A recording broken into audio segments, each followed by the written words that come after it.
back. We have our team champion, and for the second year running, the Savage Crew is the ultimate Tough as Nails team. Congratulations to the Savage Crew.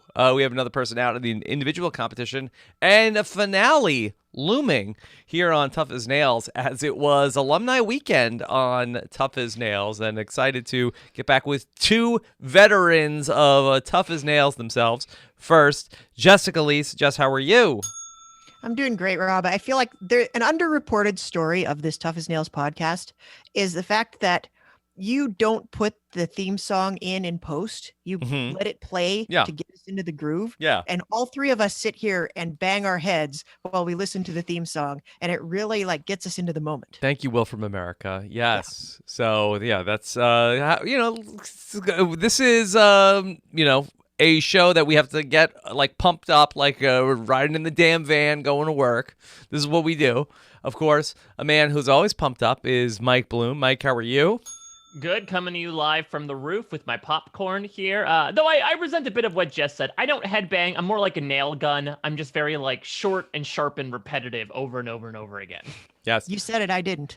Mike, how are you holding up after our 4-hour Survivor Guatemala podcast yesterday? Listen, if obviously Tough as Nails does not apply to any of us nearly, but that's the equivalent of it, right? Of okay, you an 11-mile hike. You've been through this. Well, that's the thing as well, is that we essentially ended up, from a synergistic perspective, fantastically talking about the most Tough as Nails-esque season of Survivor yesterday. So it really just parlays into here. Now, I wouldn't say necessarily that you're going to bring Brandon Bellinger onto Tough as Nails to show off his farming expertise. But the stuff that Survivor contestants in Guatemala certainly went through, I do think are probably the most hand callousy-like activities we've ever seen on the show. Yeah, but here's the thing about Mike, that he has such drive with the podcasting. He's always I need more food. I'm hungry. And that's just not because I'm a skinny boy. Please, I need more podcasts. He's the angel of podcasting. That's the other thing too. I noticed, we had played the theme song in person. I noticed for the first time that, when Will made this song initially, talking about it's the only show that's on TV, not the case, I would say, in the spring of 2021. So it's a reflection of the times.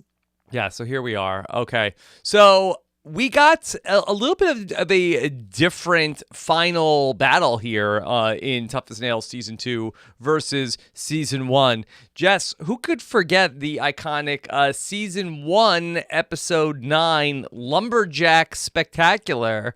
The whole episode was the final challenge, and then I felt like that this one was a little bit we were, in and out of the final team battle, by 20 minutes in. Well, I think what they had to decide from a production standpoint was episode 9 was kind of the iconic platonic ideal of Tough as Nails episodes. And how do we remind people of season 1 in our episode 9 challenge? How do we do that? Let's just bring some episode 1 into it, since we can't go back to the lumberjack place probably for parking or bathroom related reasons. We're gonna bring other elements of that season to you so that you remember what a good time you had watching season 1. And you'll tie it to these good memories of season 2. Mike, did you like this change to make the final battle feel more like the other team battles that we saw throughout the season, or did you like where the season 1's final battle was a little bit more of a Olympic event? Well, yeah, because season 1 was this odd plotting, right, where I believe they only had 8 team challenges, and then they said, oh crap, we have to do a tiebreaker now, so now we're going to do all these sort of individual one-on-one lumberjack competitions. This time, I think it was more organically built into it. We talked about this in the very first episode, that there probably were going to be 9 team challenges to make sure that, there wasn't going to be oh crap, we're running out of runway here, we're running out of roof. Okay, I guess we'll just sort of staple together something at the last minute. This very much seemed built into things. So it maybe eliminated some of that epicness of it. I certainly think it didn't help that this is probably the biggest blowout we have seen in a Tough as Nails challenge in quite some time. It sort of went out with a whimper, I would say, the team competition, unfortunately. Yeah, this wasn't even close. I mean, it's hard to think of a more lopsided team challenge that we've had along the way. Well, at least it's the one that seems the closest to us. I'm sure there have been other blowouts I mean, that they have you could tried look to. at last week was a pretty big blowout as well Yeah. with the car parts. Mhm. Yeah. They've tried to make it look closer at different occasions, and this is just a case where they didn't really do that. Yeah. Did Dirty Hands choke away the win? I mean, they were up 4-3, and then they basically came out super flat in the last two team challenges. I gotta say, Dirty Hands has done this 2 years in a row where they've been way ahead, and then Yeah. they just sort of choke all the way up to the end. Yes. Is this the underreported story? Like, I know we've had this legacy identity thing that we've been talking about because we're keeping the team names and it's like a point of pride, like this is who we are. Is who you are a team that pulls ahead really far and then runs out of steam? I mean, yeah. it should be noted, though, and not to fact check your intro, Rob, but Dirty Hands did win the team competition last season. They did? Right. Yeah, they won, did. Yeah, they won the tiebreaker. It was just that thing where Savage Crew won the first one, then Dirty Hands won the next 4, and so they were up 4-1, and then Savage Crew won the last 3 to tie it up, but Dirty Hands won it in the tiebreaker. I think it's tough because Murph won the individual competition, right? So like you conflate that with, oh, that means he took it home for Savage Crew. Well, in fairness to me, it's been a long year, Mike. Okay. Yeah, no, exactly. It was the only thing that was on TV, so it's absolutely understandable. But I agree. There's sort of this odd narrative of Savage Crew really near the end of the season, like building up momentum, but then at the end of the season falling into a couple of pits. Last season, they seemed to rally at the very last second. I think it came down to like the very last competition in that tiebreaker. Here, between last episode and this one, it just seems like different problems. Like last episode, nobody knew what they were doing and there was a communication breakdown. Here, it really just seems like, I don't know, this is a really interesting Angel episode. Because Angel was this episode of like, feed me, feed me, feed me. I think he was overfed by this competition. This challenge kind of broke Angel. How is it that like it took us this long to find the one thing that Angel can't do indefinitely? It's strange. I wouldn't have picked drywall as the thing that would be. I mean, sure, drywall is very tough, but I thought Angel could do like any task you give him until everybody else is done. But this one, like 20 minutes in, he's already sweating and looking like he's going to pass out. Yeah, I wonder if he maybe had run himself into the ground from the previous tasks where it did not seem like that he was doing anything that was like super like basically like hold the things in place, and then ultimately culminated in some major issues for Angel. It's a different skill set, to be sure. Mm-hmm. I mean, it really is, though, from a storytelling perspective, it is really intriguing, right? Like you said, Angel is all about giving 125% in each and everything that he does. I'm sure this was not actually the case, but you could argue from like a storyline perspective, you could argue, oh, did he put so much of himself in every other challenge that when it got to this final one, his body just couldn't handle it, and he was too exhausted by everything else that his body ends up literally giving out on him. Oh my God. I mean, perhaps that was the issue. Although, then contrast that to what Drywall Danny could have done the entire task by himself in less than an hour. Well, he's been doing it all his life. Yeah. He did his first drywall at 16. I mean, is Drywall Danny the strongest man alive? That they really have built up this whole thing? Like everybody, nobody can carry these things. There's only one human who can do it. Yeah. It's Drywall Danny. He's like Ant-Man. Exactly. He's small, but he has a lot of power. I mean, we gotta talk about this. You mentioned Alumni Weekend, and Phil teased a couple of guests.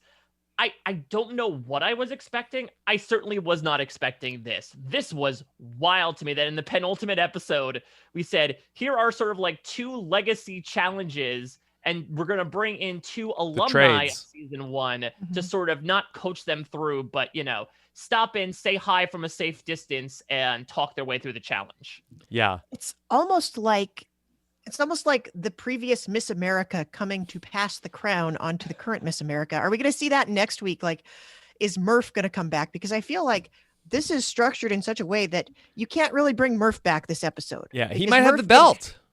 yeah, I think he's Oh, going to that's bring the true. belt. Okay, we'll see. I was expecting Drywall Danny. When Phil teased the guest, I saw we were doing Drywall. Like I said, okay, this makes sense, Drywall Danny. I was not expecting Roofer Lee.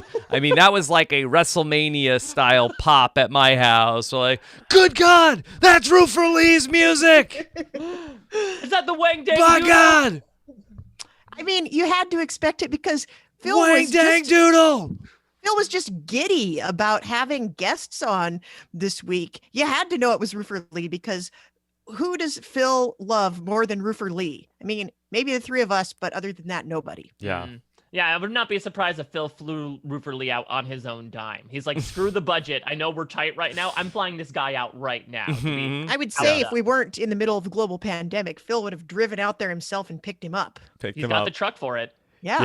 Yeah. Love Roofer Lee. But I want to talk about that separately because we're talking about what's going on in. Give Danny Drywall his due. Well, Yeah. because especially, Rob, since the very first episode of season 1, we got the return of the badass rock music to introduce Drywall Danny. Yes. Basically, like something similar to that played as Danny comes jaunting in on his stilts. I was like, why does he have such a weird swagger to him before I realized that he was wearing these giant metal stilts as he walked into the warehouse. But I mean, I don't know. That was wild to me that they decided to pump him up as well of like, this is one of the gods of Tough as Nails come down from on high to bless you mere mortals. Yeah. It's Did like an they Olympus. also like add some like sound effect to like the monstrosity of like Drywall Danny bot coming did in? they shake the camera as well to be like, he's causing seismic earthquakes. Screw Godzilla versus Kong. It's Drywall Danny versus Roofer Lee. Yeah. Pan over to a glass of water and it's vibrating. Yeah. Jess, this is a big upgrade from Drywall the musical. Is it though, Rob? I don't know. It wasn't even the same riff. It wasn't even the spec mix riff. It was a new riff. And I was like, this is a pale imitation of the season 1 riff. Yeah. So Drywall Danny comes in, and then he shows like how to drywall, but yeah, I felt like that it was interesting how they use the alumni. Like I feel like that it wasn't sort of like in like a Project Runway type of way where like and again I know with COVID and he's not allowed to like really get close. He wasn't giving any pointers. Is it because now I realize it wasn't just because of the popularity? It was because who has careers that put them as far away from other contestants as possible? Danny uses the stilts, and Lee stands on a damn roof all day. Like, that makes them shoo-ins, right? Everyone else does more close face-to-face interaction. You think that stilts really help with social distancing of like They're not 6-foot stilts. Yeah, it's like, hey, we're social distancing. I'm up here and you are down there. Yeah, I mean, let's just saying the circus is probably the safest place to go during this pandemic because people are up in the air on tight ropes. Like, they're not getting down to you anytime soon. Well, seriously though, I think we've talked a lot about, or at least I've talked a lot, I don't know if I've gotten any buy-in from anybody else on this, about how the tasks are a lot more complicated this year, and how we don't really go into what is required of each individual task. It's more like you're going to do the thing with the thing, and we've given them a book with all the instructions and they're going to read it on their own time or not. And I feel like Danny Drywall was the book. He shows up and shows them the complicated task, and they use his expertise as well as his cult of personality to really tie the whole thing together. It was actually really interesting killing two birds with one stone in that regard, because these tasks are going to get more and more complicated, and we can't show enough of it that you could go and replicate the drywall experience in your own living room. Yeah. Danny Drywall, that he is an expert in his field. Just did you notice that Danny Drywall has like some Danny Drywall swag also?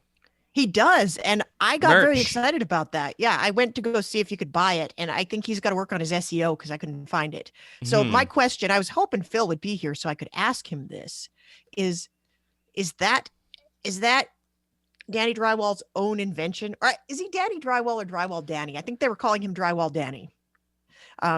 But is that his own invention? Is this something you can buy? Did he make one just for himself? Or was it one of those cases like they can't use the UPS branding, so it says, parcel carrier Patrick? Ooh, yeah, I like that. Like the generic cereal type of welder. Exactly. Yeah, I personally like Drywall Danny over Danny Drywall. Danny Drywall sort of has like a Polly Walnuts quality to me. Yeah, I think Selly called him Danny Drywall, but I believe that we always called him Drywall Danny. We did. And I also feel like that Roofer Lee, like I wonder, did we lose the sort of like first name, occupation, second name, your given name? Like is that sort of the secret to the buildup of the season 1 contestants that really are the standouts? We've done a lot less in general of hammering home what it is that they do. Right. Well, I wondered to that point, is it just because things are less snappy? Like you can't say retired Air Force pilot Merrill. Nurse Selly is probably the easiest one, and I think it's been used a couple times because she has had to triage things at certain points. Maybe it's just the job titles, like Cement Mason Liz Knuckles. It's also the fact that they have a bunch of nicknames themselves, so adding another name on top of that probably doesn't help things.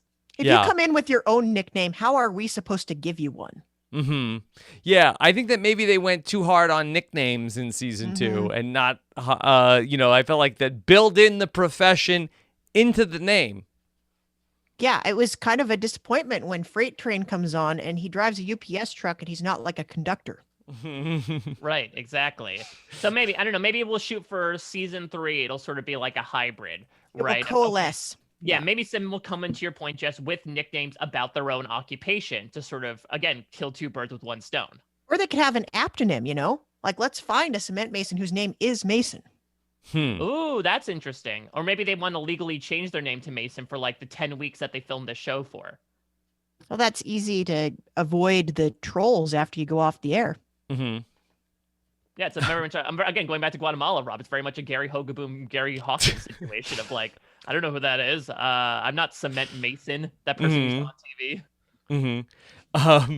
So, yeah, it looked like that maybe it was going to be like a good omen for Dirty Hands that Danny Drywall was there. But unfortunately, yeah, it was really just a comedy of errors, really. Other than when Merrill went too far for Savage Crew and cut too far, really, it was just like that Dirty Hands was having so many problems. They started cutting the sheetrock in half because they couldn't like lift it up.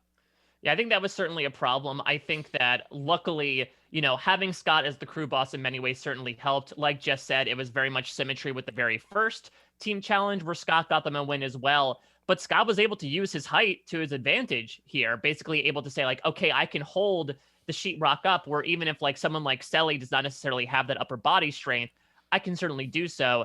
Unfortunately, due to Angel gassing out in the challenge, Dirty Hands wasn't able to hold up the huge, sheet of rock. Sheetrock, yeah. Exactly, as Savage Crew was. And so they really had to like divide and conquer, which really cost them time. Yeah. Yeah, I have another reason I do not believe in omens. Yes, why is that, Jess? Okay, so last week much was made out of the orange plaid shirt that Phil wore to the competition. Yes. Did you notice what Phil was wearing at the competition this week? What did he wear? Dark green. So I think there's no such thing as an omen, because if he comes in there and he's like tacitly supporting Dirty Hands and yet they still lose. Yeah. There's no indicator, it's not necessarily going to guarantee anything. I thought there was an interesting decision that was made in terms of who was going to sit out of the competition. Swifty sat out. And I was thinking, like, is this strategy? If I'm Swifty, I'm still alive in the individual competition. What do I want to, use up all my energy in the team part of the competition? I guess it's nothing to sneeze at there with all that money on the line. But Mike, eyes on the prize, right?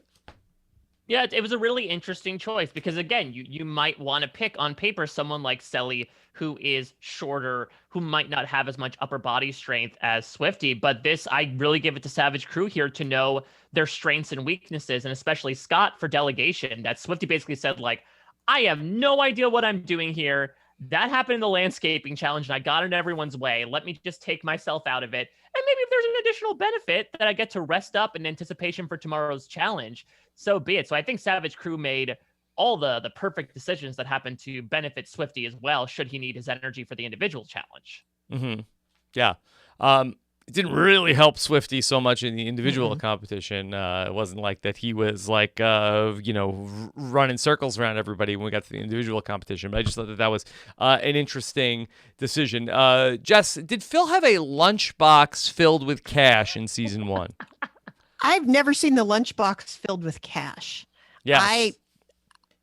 I'm not opposed to it. I loved it. It was a curious decision.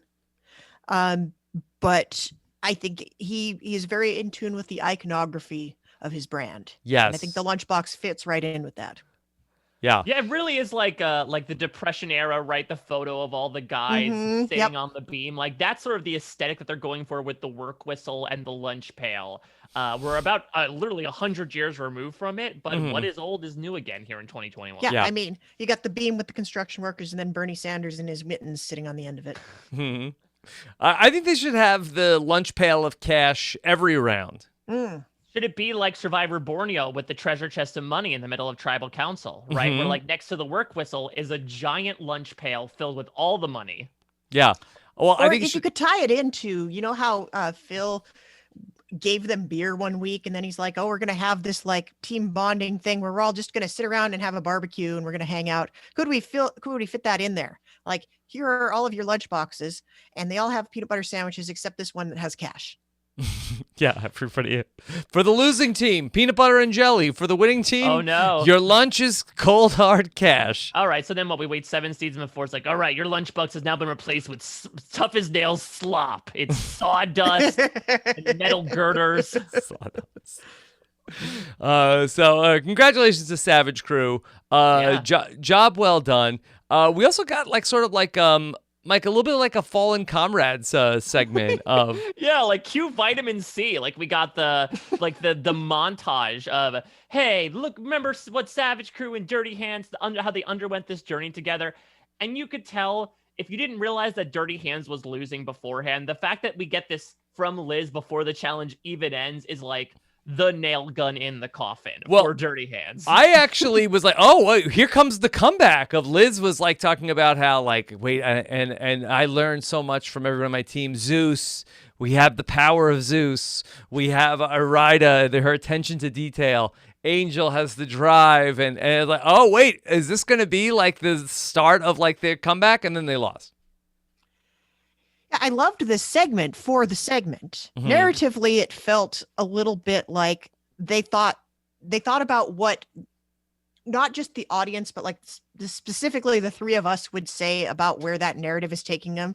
And they thought, well, we're going to fake them out. We're going to show them something that makes it seem one way, and then it's going to be the other way, and everybody will be surprised. It really felt like a legitimate attempt to fake out.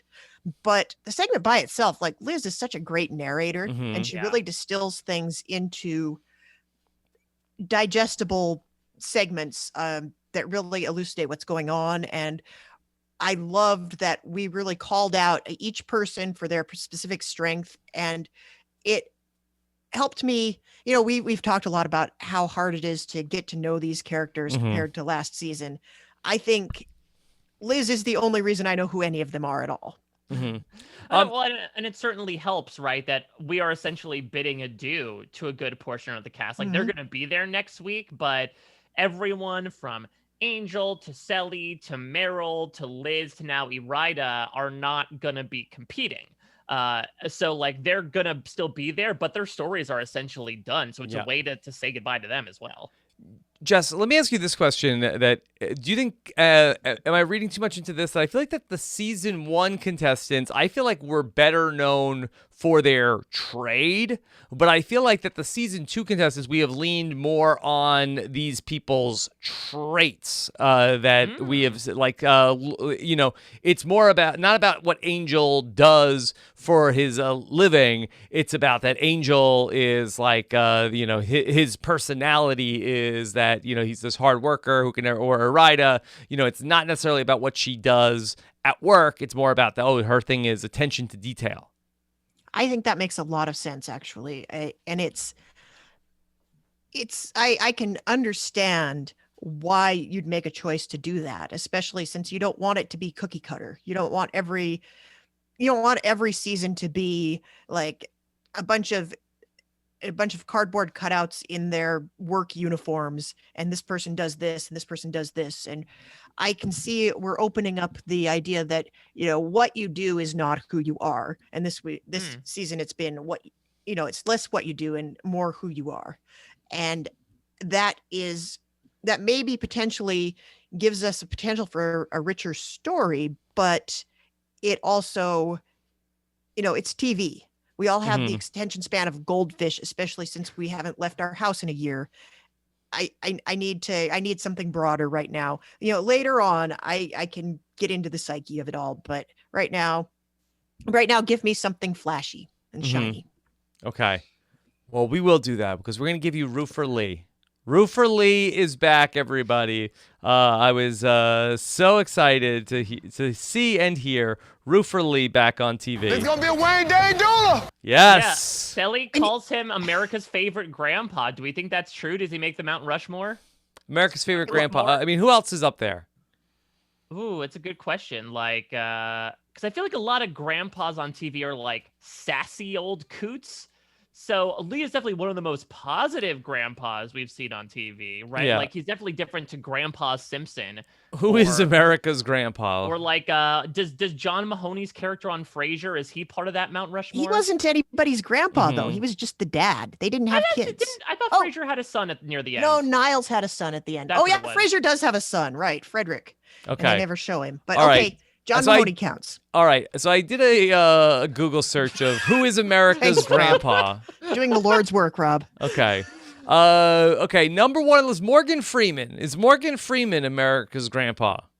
I could see that. I guess I was more so thinking about a character as a grandpa and not like, Yeah, hey, I'm an older man here to take care of you, America. Also, Morgan Freeman in the grandpa role, don't Google it. Okay.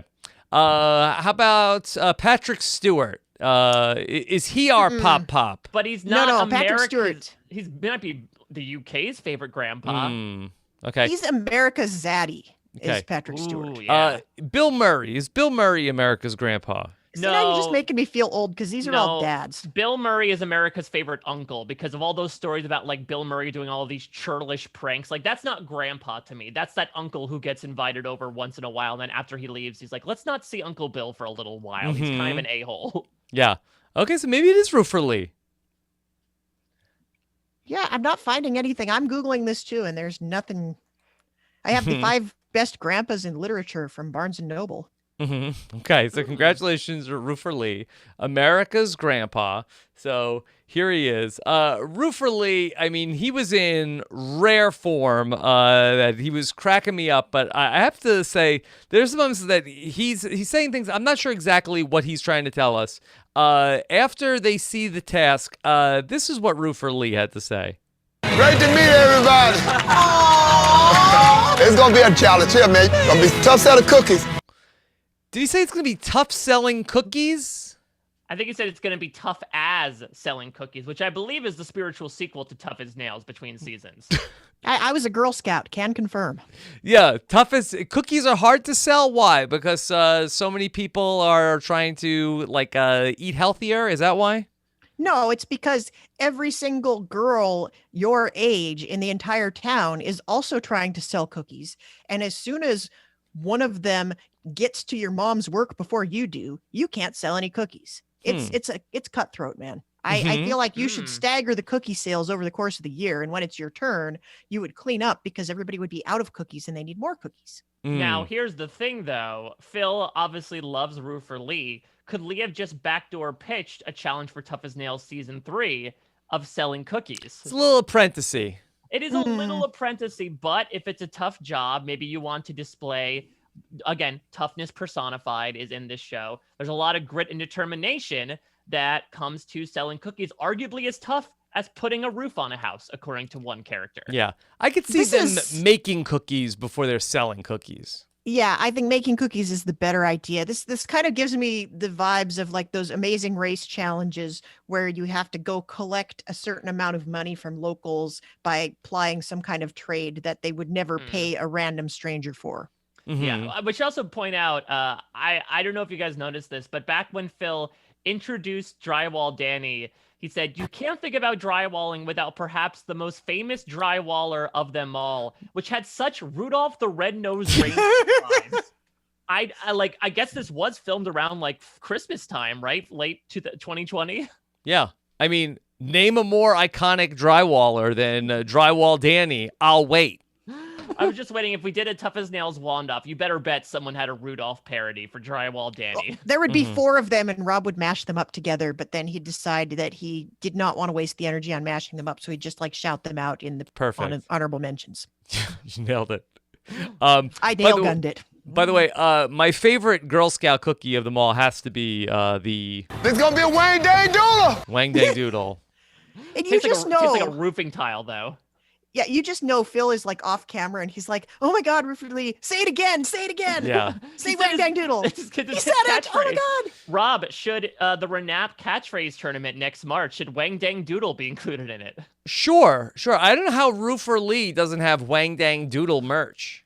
That might be a bit too euphemistic to put on a shirt. He's not very online, Rob. Yeah. So you should talk to Drywall Danny. Mm-hmm. Drywall Danny has a guy. Did you notice the logo on Drywall Danny's shirt had they were supposed to be letter D's lying on their side with pieces of drywall in them, I think. They looked like bells. They looked like he's trying to grab your style, Rob. No, that's fine. I would wear some Drywall Danny merch. I think that people would think of me differently. Yeah. I really feel like I dropped the ball on this year. I planned, because every contestant, like they're all on Instagram. That's kind of their social media sphere. Nobody's on Twitter, which 3 of us are more Twitter people, but they're always like half the contestants this year had their own shirt that they sold with the proceeds going to charity. And I meant to just buy one of every one they made and just like wear a different one every week. But I've had a lot going on. Well, with Drywall Danny, we saw when Sarah, I don't even think the Dirty Hands got to this part where Sarah was like cutting everything out and she was wearing the mask to cover it. Like, I feel like that this would have been a perfect opportunity to get everybody wearing masks, get Drywall Danny in there with them. Oh, that'd be interesting, right? They're masked up, and so Drywall Danny can like get in there and really see what's going on. Yeah, why not? I mean, those are N95s. Yeah, that's what they're for. Yeah. So, all right. So let's go back to the roofing challenge. Roofer Lee. Well, I like how they had Roofer Lee just like strapped in to his lawn chair. I mean, he was essentially like a lifeguard here, where he's just like, he was so far away, didn't even get to walk through the process. The narrative, right, is, oh, Lee unfinished all these roofs for you, and you're going to be the ones that are going to have to do it. Now Lee's just going to sit back on his lawn chair and eat popcorn while you all do his work. Yeah. For him. He was eating the popcorn. Was that a Roofer Lee thing, or was this like, well, he's sitting in a chair, what should he be doing? Let's get him some popcorn. Jess, was that part of the mythology of Roofer Lee? I don't believe it was Roofer Lee specific, but there is a very lucrative market out there insofar as you get anything in return for this. There's a very lucrative market for a very good gif of somebody eating popcorn and looking entertained. Yeah. And as soon as I saw that, I'm like, Jackson, Michaela from Survivor Game Changers. Yeah. Angela Lansbury. Yeah. Phil checked in with Roofer Lee. How's that popcorn? Popcorn delicious. I don't know. I am 85% sure that Roofer Lee found a box of popcorn at Crafty and like took it up to the roof, and Phil's like, does he have a box of popcorn? Where did he find that? He's like, oh, just roll with it. Go ahead, Lee, eat some popcorn. Jess, could you ID what soda does Roofer Lee drink? Looks like it's like is it Squirt? What is that? No, Squirt is not as warm. That looks like ginger Mellow ale. Yellow? I think it was either Mountain Dew or ginger ale. It depends on what color overlay Phil is using. Oh yeah. That's It's true. hard to tell, but it's clear where Squirt is kind of semi-translucent. Yeah. And it looked to me to be ginger ale, but it could also be Mountain Dew. Yeah. This might be, a little out there. I think for Tough as Nails season 3, I think that Roofer Lee should be like a permanent hype man for the show. Like I think he's there for all the challenge. Like Phil explains it isn't that right, Lee? What do you think? There's gonna be a Wayne Day doula. But wait, is Lee gonna be up on a roof for every challenge? Well, hopefully, there's less restrictions in season 3, but he's just sort of like the assistant. No. I want it to be like Jimmy Kimmel and Win Ben Stein's Money. I want him to be trapped in a corner that he just stays in the entire show, and the challenges come to him. And it's like, all right, Lee, you're strapped down. You're gonna have to give commentary on all of these with your catchphrases. Or maybe he could be like the Johnny Gilbert. He could just announce every challenge like as they're coming in. He's like, this week it's drywall week. What a wang dang doodle. Yeah. I don't know. Well, we could pitch this idea and see. I think we can right now. See if it'll stick. Phil, good morning. Uh-oh. Yes. Oh. Phil, do you copy? Hold on, we don't hear you yet. We'll get Phil. He's muted. I get 7 minutes to talk to Phil. I copy. Yes. Oh, there we go. Oh, there he is. Phil Yes. giving his like pseudo whisper commentary that he did during the overtime challenge. Yes. And Yes. now I can see that everybody has made some interesting choices with their clothing. Yes. Jess is fashion coming police. in riding the purple. Very Prince, very nice. And what's Michael doing over there? He's heading to Hawaii, I think. Mm-hmm. Oh, he has a luau after I'm gonna go this. see Put Zeus. on my glasses. And yes, and Rob looks like he's ready to play golf. Yeah. It's St. Okay. Andrews. That just Phil- sounds really creepy. I'm sorry. What do you think of my? Phil is wearing the yeah. Meryl Dragon Lady t-shirt. Were we not literally just talking about this? Yeah, we were everybody we has were merch. talking about branded merch because we saw the drywall Danny branding. Phil, was that a Danny original or was that something you guys came up with? No, that's a Danny original, and I don't know if you've noticed, but everybody seems to be getting in on the merchandise. And I got a Freight Train T-shirt a little while ago. I got Tough as a Rider T-shirt. I believe I'm being promised some other shirt from might be from Scott. So everybody's getting in on it. I'm pushing CBS to do the oh my goodness, how cute was that video that I sent you, Rob, with the little girl doing the Tough as Nails challenge Yes. in her Yeah. Savage Crew T-shirt. Yeah. Oh my God. I mean, that's right up there, Jess, with your son's video. I mean, seriously, did you see it? Do you know what I'm talking about? I know what you're talking about. I know, Yeah, but Rob, why don't you describe the video to those of us that are not privy to it? Yeah, little girl, and she's Yeah. wearing the Savage Crew merch. yeah, well, Rob, come on, sell it a little bit more. Okay, so there's a little girl. Okay, and she's got the Savage Crew T-shirt on. It's orange, and her mom is going, "Are you ready to get to work?" And the little girl goes, "Yes." And then she gets this bucket and she dips in to get some Easter eggs out of a container, and then she jumps onto a slide, and then she rides down the slide, and she gets to the other side. She's huffing and she's puffing, and then she brings those Easter eggs in the bucket, and she puts them on a big black slide, and then has to go at the front and pull the slide forward, and she's just about to make it. Then she reaches over and she grabs the eggs, and she has to dump them off and then cross the finish line, and her mom goes, "Yeah, congratulations." Rob, that's how you sell it. Come on. Phil, I'm sorry. I just saw the picture. I couldn't get the video to play. Oh, you didn't get the video? I didn't get the video. I got no a link wonder to you the were so picture. I just bad saw at the that. picture. I thought it was like a screenshot. I tried to get it. Like maybe I video. need to do it on my phone. I'm sorry, I Yeah. couldn't get it to work, Phil. It's gorgeous. It's so gorgeous. But I've seen, like a lot of young kids are copying Knuckles. They want to be like Knuckles, or they want to be like our contestants. And it's just so heartwarming to see like little kids getting out there and getting dirty out in the rain and shoveling and wheelbarrowing, and Mhm. that's great. Phil, we loved seeing Drywall Danny and Roofer Lee back last night. I was wondering, would you consider having Roofer Lee as like a permanent hype person to be able to, in a future season, to be able to throw it to Lee? What do you think of this is going on? You know, you're not the first person to suggest it. A bunch of people were like, man, you two should do a show together. Because you just throw up a softball to Lee and he hits it out of the park. And yeah, I when I was talking to the team, I said, I want to put Lee in a place where he can relax. We had to figure out a way that we could shoot this COVID style. So what are we going to do? So I wanted him to come and interact with everybody. Well, we can't do that. So I was like, all right, put him on a roof, give him some popcorn, let him relax. I mean, if anybody deserves to relax, it's Roofer Lee. Let him sit down there and let's give him some popcorn and a soda pop, as he calls it, and let the man take a load off. And come on, let him enjoy the work for a change instead of having to go to work. The man's worked hard enough in his life. So it all just worked out. And of course, he gets me every time with his Wang Dang Doodle line. And and for those people who don't know, the Wang Dang Doodle was a song that was from the 1960s, made famous in the 1960s, I believe, if I'm not mistaken. And Lee just brings it. Lee is, he's just, you just can't, you're around Lee, you feel pumped, you feel good, you feel life is good when you're around Lee. Yeah. It's just, you can't be in a bad mood around Lee. It just makes you feel good. Yeah. He was eliminated from the individual competition early on, but it was sort of like a blessing in that then he was like on the sidelines with you for so many of the individual competitions in season 1.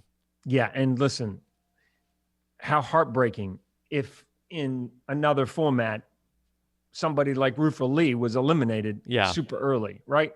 I mean, and to me, that's the strength of the format, again, being able to keep great characters around. And, I think, one of my favorite lines from season 1, I'm jumping ahead to 3. I'm already thinking about 3,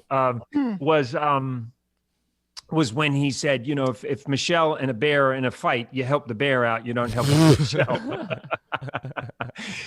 He just comes up with some Wang Dang Doodles. And I just love having him around. And somebody has already suggested an All-Stars, like I don't want to get too far ahead, but, if Tough as Nails continues and if we get to a season 10 or something, it would be great to bring the best of Savage Crew and Dirty Hands. Let the fans vote for who they want to come back.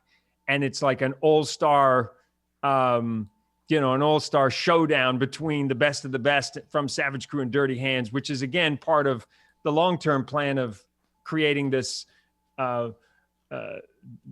legacy for the two teams. And then, we let them be, but we just disappeared too. Yeah. We started a little later today. Jess had a heart out. So we'll catch up. Say goodbye. As hard as a piece of sheetrock. She'll be back next week though. But Phil, talking even just like in a larger spectrum with Lee and Danny as well, at what point of the planning process did you decide, not only do we want to highlight these trades, which sort of came first? The idea to highlight drywall and roofing and then bring these guys in, or, hey, we want to bring these guys back. Let's try to create circumstances where we would be able to.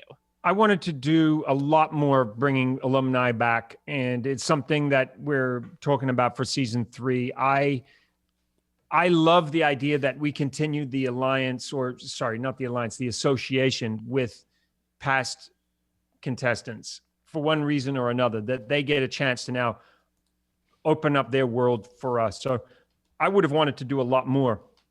The drywalling seemed to make a lot of sense. And so did the roofing. And to be honest, everybody who's on the show has been pitching ideas from their world. And like I said, I'd like to see a lot more. So it really came from us being us understanding their world, learning more about their world, and going, well, you know what? It would be kind of interesting to do what Danny does, right? Or Roofer, Linda from season 1 was so inspired by what Roofer Lee was doing. She went back and left her job in the jail to start doing some roofing for a while. She was inspired to do that. Zeus this season apparently ended up helping a friend do some roofing on the weekends.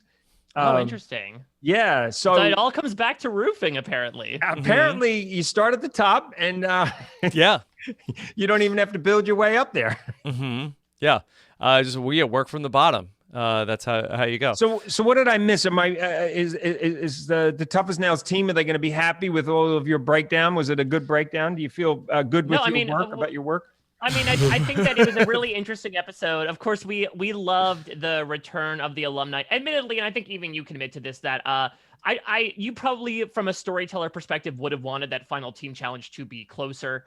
It probably was a blowout. Can you talk? It was a blowout. I mean, can you talk about specifically? It seemed like, at least from what we were told, that like Angel was really giving out. What was he like on that day compared to all the other challenges where he's in that feed me mode?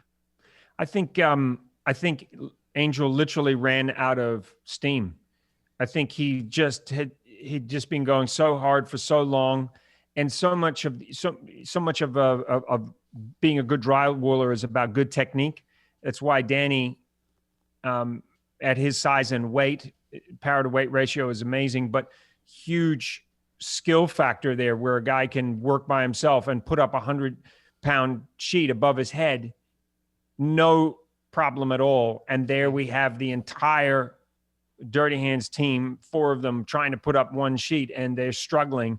So it does go to show you what good life skills can do to get a job done.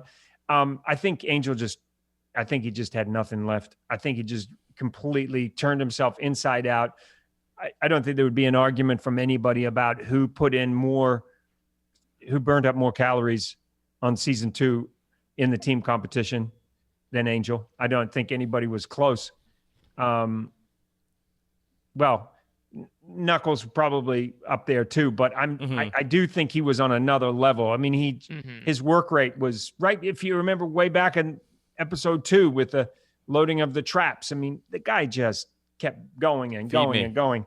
So I think he just finally, and then that coupled with the fact that they didn't get it together, and Savage Crew did. And so, yeah, you always want a nice tight finish, but we weren't going to try to cheat it to make it look like it was closer than it was. Savage Crew had a little bit of a stumble out of the gate when Meryl overcut out of the skylight, and they had to rectify that situation. But then they got it together. We also could have been in a situation where we didn't end up with a tiebreaker 2 seasons in a row. So you can't have it all. And I told you once some guy thought that we scripted everything. To that person, I would say, dude, if we were scripting everything, I would have made that team challenge at the end a lot closer. Yeah. Listen, guys, I'd like to make it super close. That's my scripting note for the day. Thank you very much. Yeah. Oh, please, Savage Crew, please stop for 5 minutes. So Dirty Hands. Yeah, if you could just hold up for a second, guys. Thank you. Yeah, Dirty Hands, catch up, will you? We were also talking about how in season 1, the tiebreak challenge was sort of like the lumberjack Olympics, as opposed to in this season, the tiebreaker was more of a like traditional team challenge. Was there any thought to going back to some sort of like a showdown style tiebreaker like we had, which was like a really epic episode from season 1? Yeah, I think just wanted to try something different. I think it would be fun to go back to that one-on-one and then picking one team member and all of that. But, we're still in the early days of the franchise and trying to figure out what works. And yeah, I really love that. We also got some criticism from some people that wasn't really a team event because you brought it down to the skills of individuals. And then was it really fair that people were picking out one person and they could pick out a weak person, like put a Miles up against a Michelle in a wood chopping challenge? Is that really fair? So, look, as you know, everybody's a critic. Everybody's got an opinion. Everybody thinks they know better than somebody else. And I'll be the first to admit we don't know everything. We're still trying things. I did love it. I don't know. I said it at the time. It was one of the most incredible moments that I've been involved with in reality competition television. That moment when Lee called out Murph and after losing to him, I don't know. I mean, that's like magic stuff. And, something that we obviously scripted according to this guy. But no, it was just one of those magical moments you hope for, and then it plays out. But then you can also try to repeat something like that, and you just don't come close to doing it again. We may never get that again. We may never get that Lee moment again. And so then you got to go for something else. And we had a lot of great moments. A lot of drama this season. Poignant moment for me was Swifty ready to just like take 5 when Tara was injured.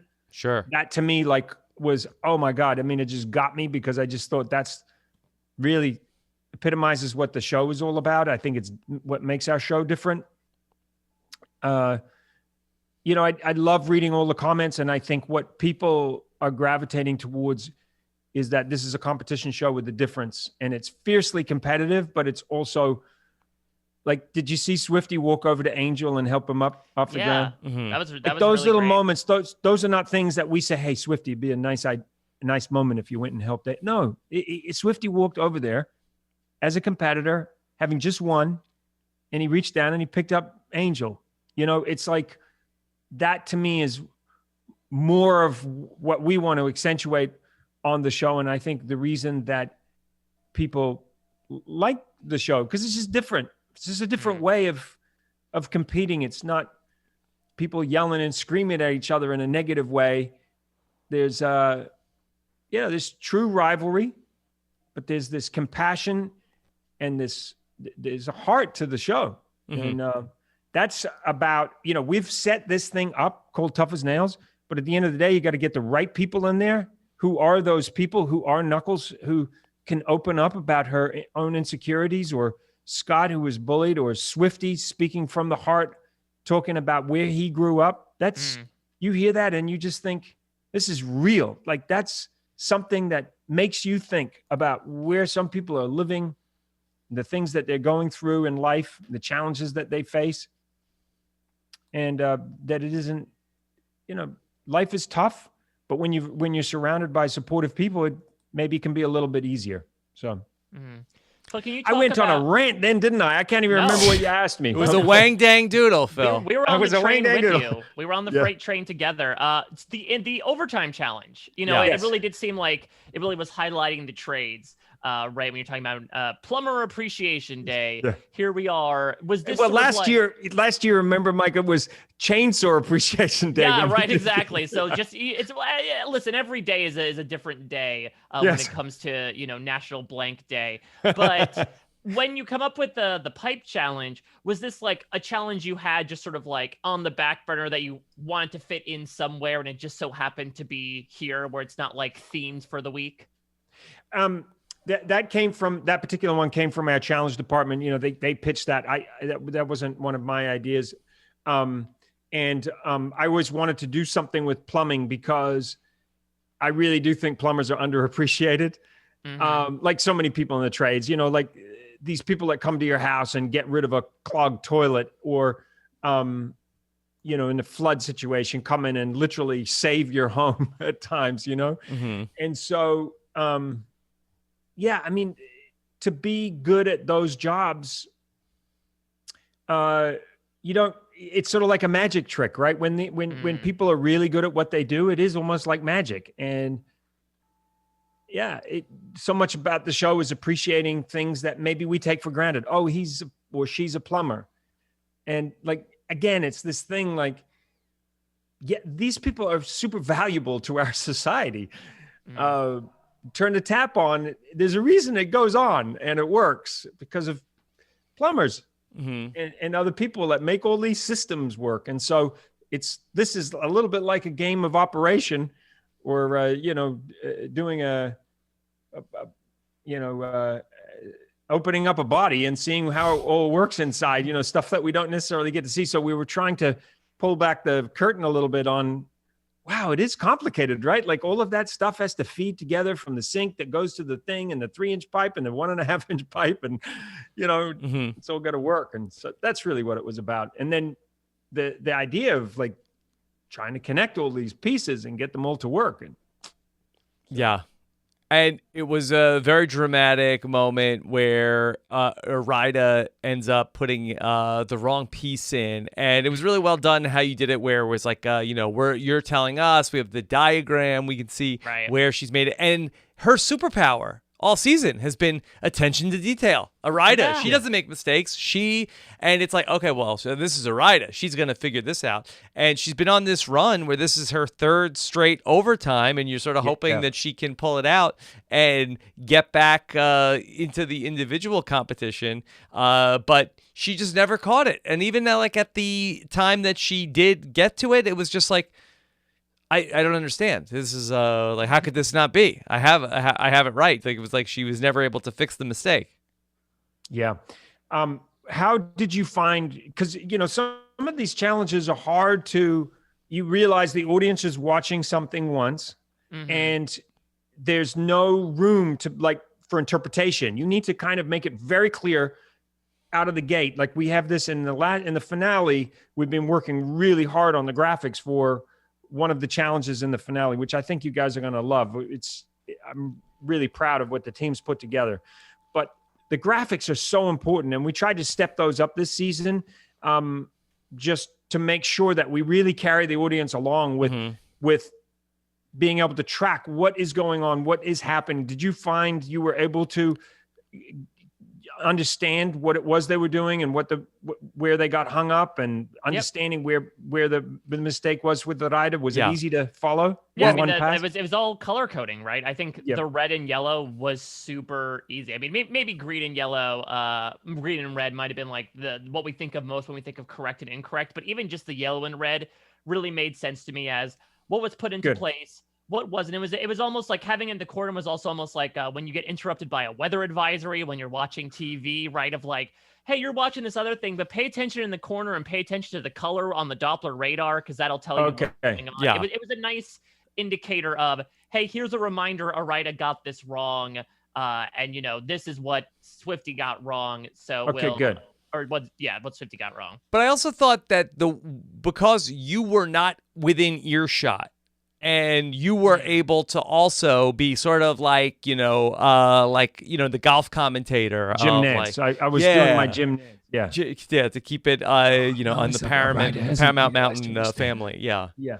The one that I got voted off, you mean? Yes. The one that when James Corden stole my Skidoo and became the world traveler. Yeah. That one? Yeah, that one.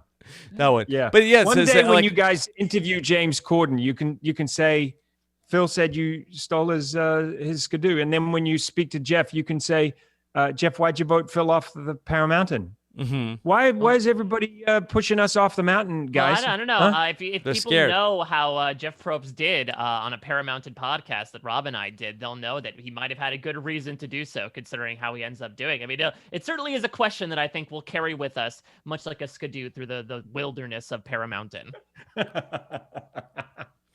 I love it. I don't even know where Paramountain is, because if I knew where it was, I'd just go up there to take some Instagram photographs or something. Say, hey, I made it up to the Paramountain, but I don't even know where to find it. If you guys figure it out, let me know. Mm-hmm. Is it the Eiger? Is that what the Paramountain is? Is it the Eiger? It looks a little bit like the Eiger, right? Yeah, I think is that Disney Mountain? Oh, it's Disney Mountain. Yeah. Is it? Maybe. I don't know. It's one of those rare things that Disney has not encountered yet. So I think it's untouched by Disney at this moment. There's no Expedition Everest going on at Paramountain.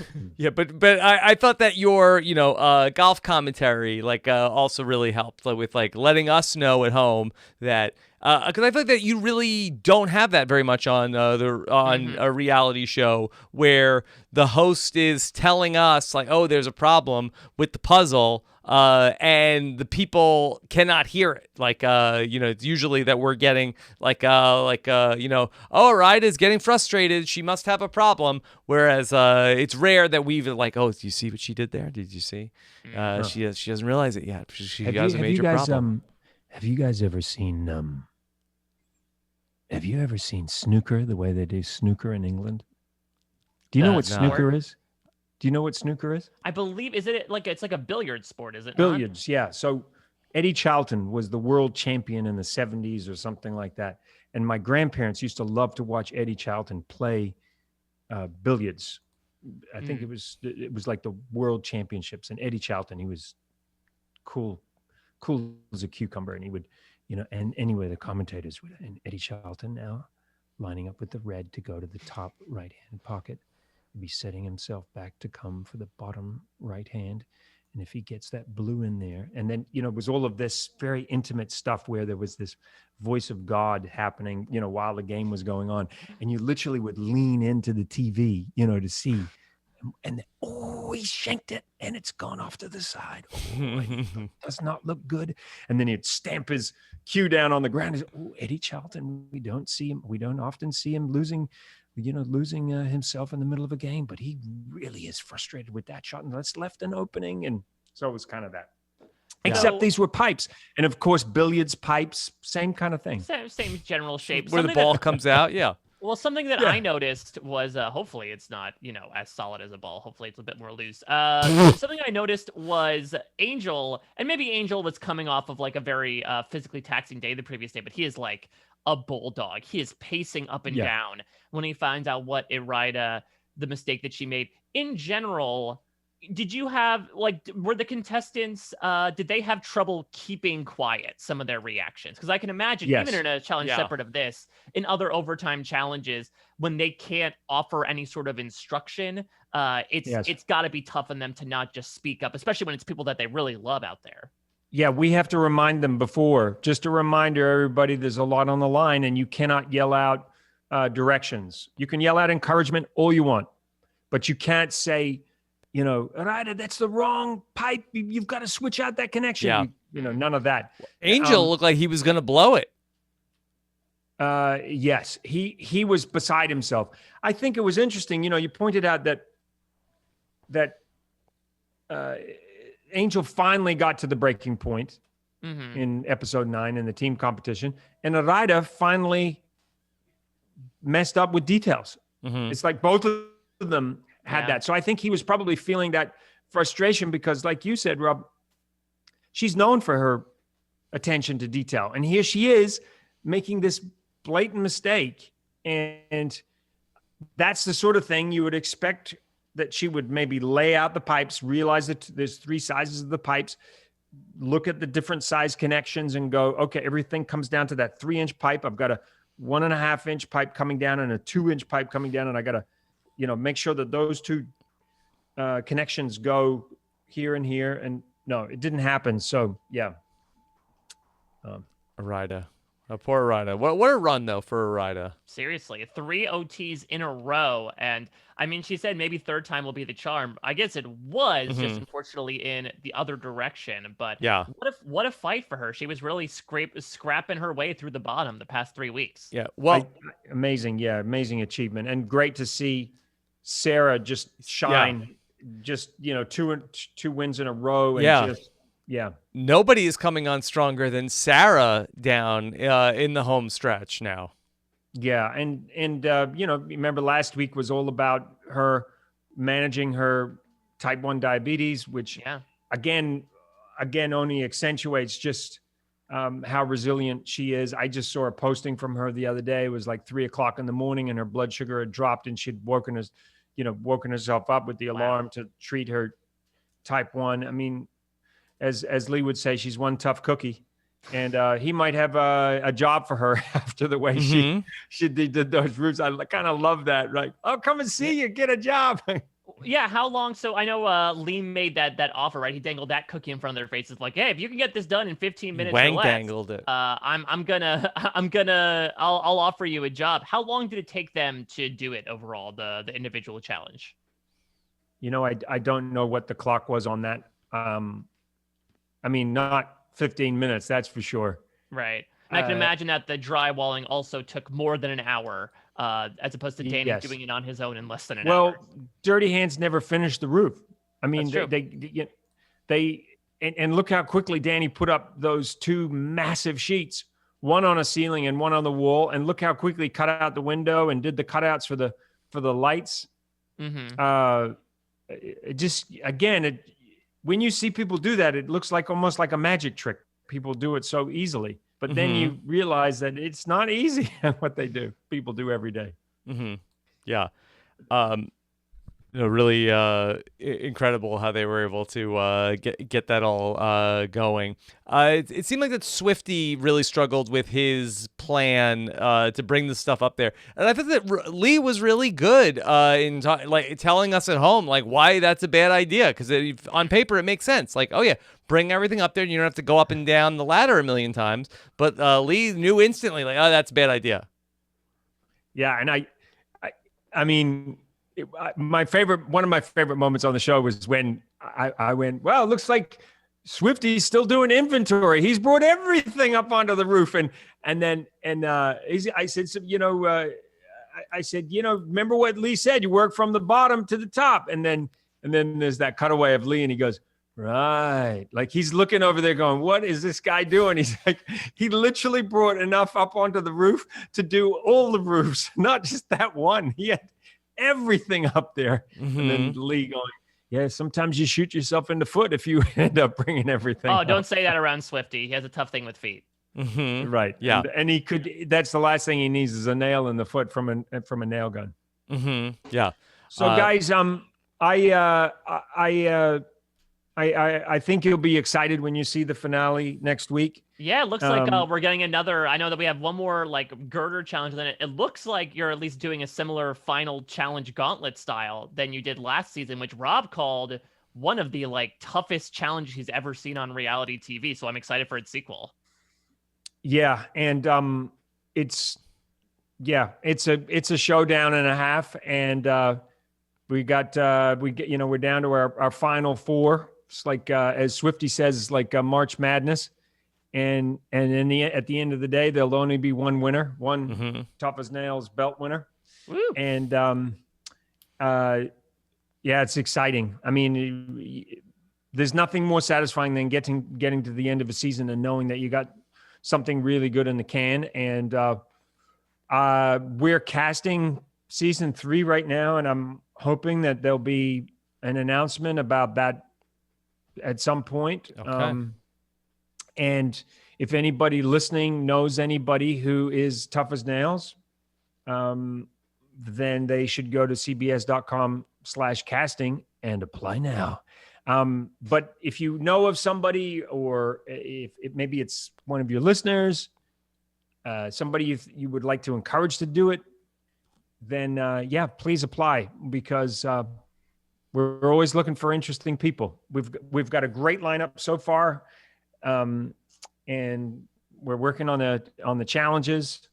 But at the end of the day, the show is really about our cast, a great cast, and so that's why we put so much effort into finding the right people and giving them a chance to shine on Tough as Nails. All right, well, Phil, thank you again for joining us. We can't wait to see who's going to walk away with the belt. Yeah. Yes.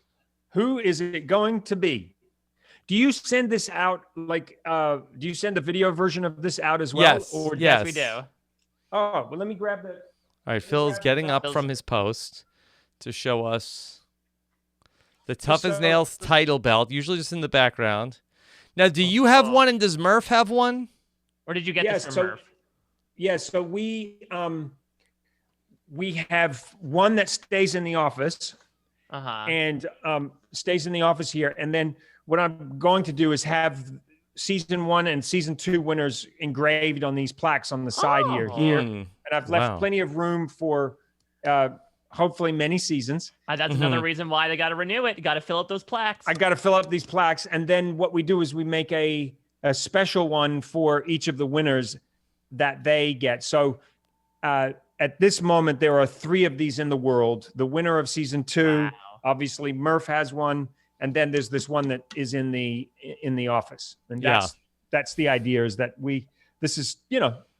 and I got a lot of resistance from people on the team. They were like, I can't believe you're doing a belt for this show. I'm like, yes, we're doing a belt for this show. All right. That's right. Wait, so Phil, can you hold up the belt again? Because it says something below Tough as Nails. It says what? Real people, real life, real tough.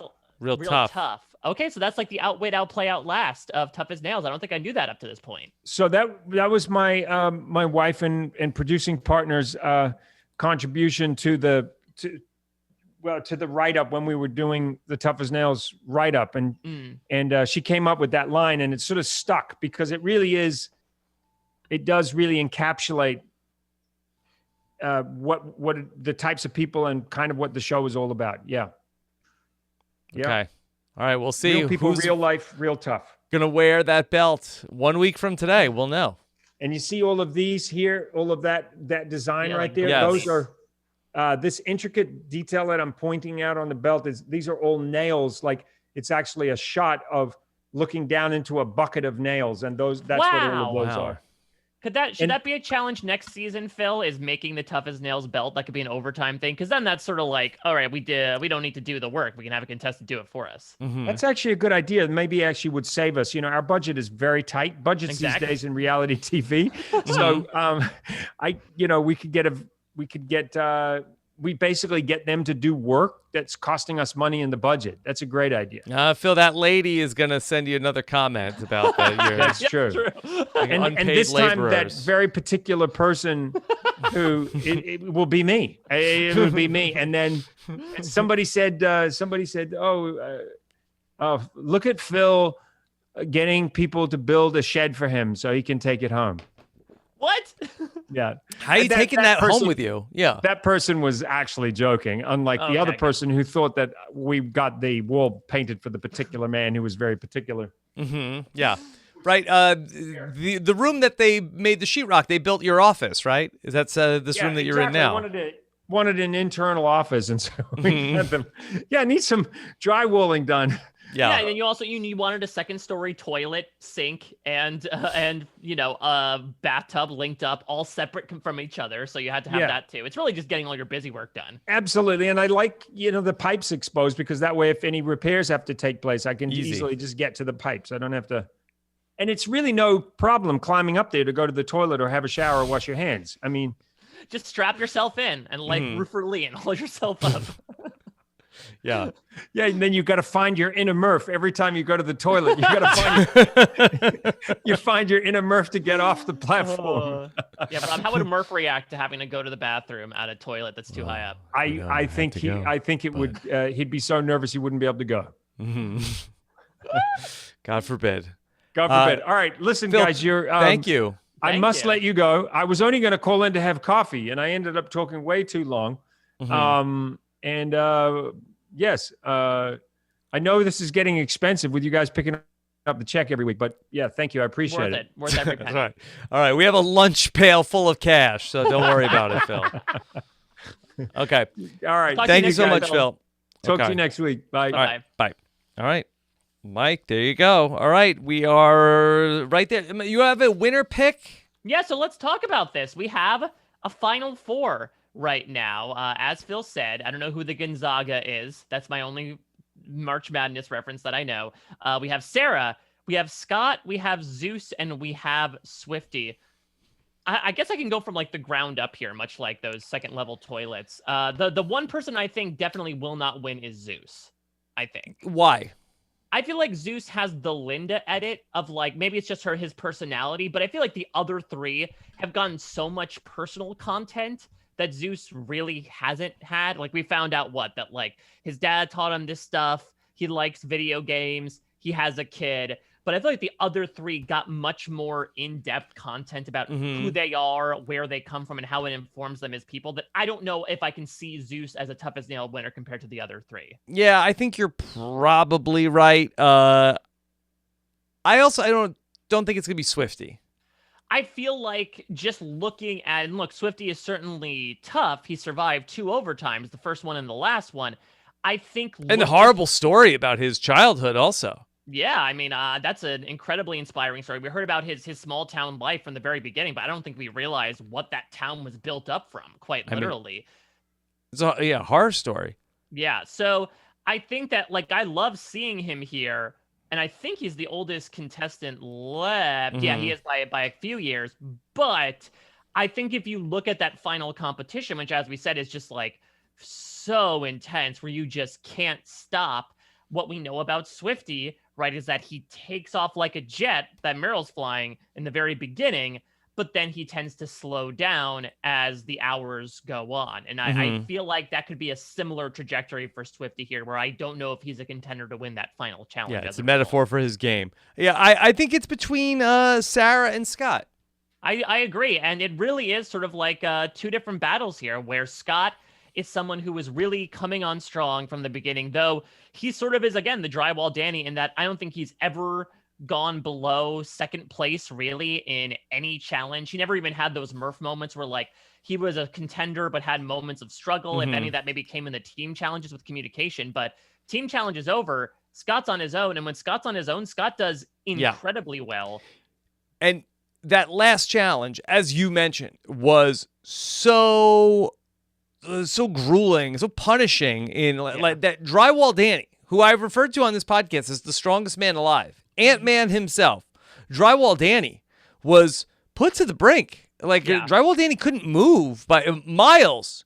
Huge guy, super strong, was just like stuck in the chains, just like had no energy left. Murph, sweat pouring down his body, managed to find the inner fortitude to somehow get it done.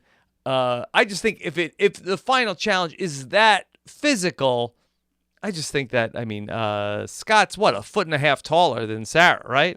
Yeah, so that certainly could help as well if there are aspects like use the ladder to climb over this. Scott definitely has an advantage there. Sarah, though, Sarah has had such great momentum here, right? She's won the past 2 challenges. There's never really been a time that she has truly been in danger, and we really get all these things throughout, right, just of how solid a player Sarah is. She seems to be at least a little good at everything, which is really going to come to play in that final challenge when you have to do so much. And this, though, is going to come from, I guess, my ignorance towards her type 1. As you said, it is grueling work, and she has pushed through her blood sugar level, diminishing beforehand. But I do worry it could reach critical mass in this type of challenge. Yeah, I don't know enough about it to say one way or the other, but just like the way that the final challenge there was so much power involved, break through a wall. Like it wasn't necessarily as skill based in terms of like it was a lot of like just like take a sledgehammer and break down a wall and then use a saw and cut through the wood. Like I think that Sarah is incredibly capable in terms of like what we saw this challenge was, performing a task of, line it up, use the tool and do all that. But if it comes down to basically like an obstacle course, I don't know if that's her forte. Yeah, but I hope, though, Jess really brings up this great point each and every week, including this one, that the tasks in general have been less power through it with your muscles and more so use, different parts of your brain and body for skill sets.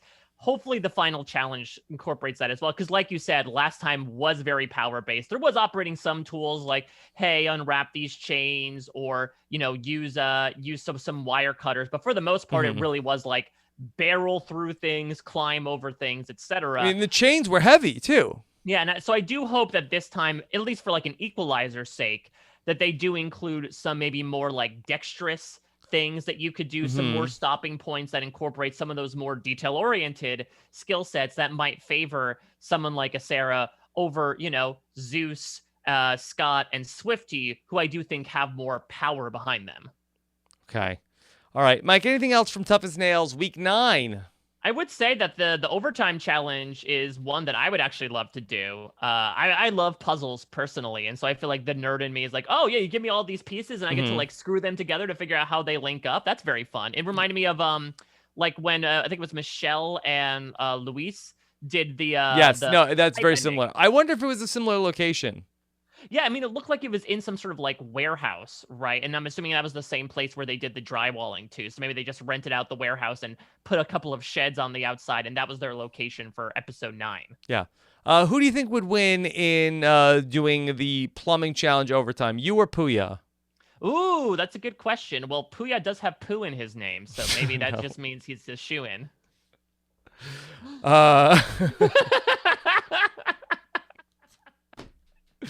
All right. On that note, I think let's wrap it up. All right, Mike. What's coming up for you?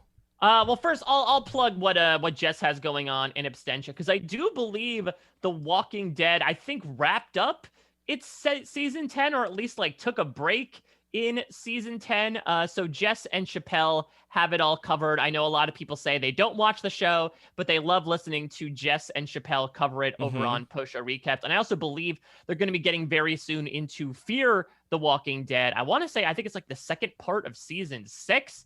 I might be talking out of my own butt here. Yeah, I believe so. Yeah, this coming weekend is going to be the second part of season 6 that apparently is very good. So if you're into some zombie stuff, check out what Jess and Chappelle are doing.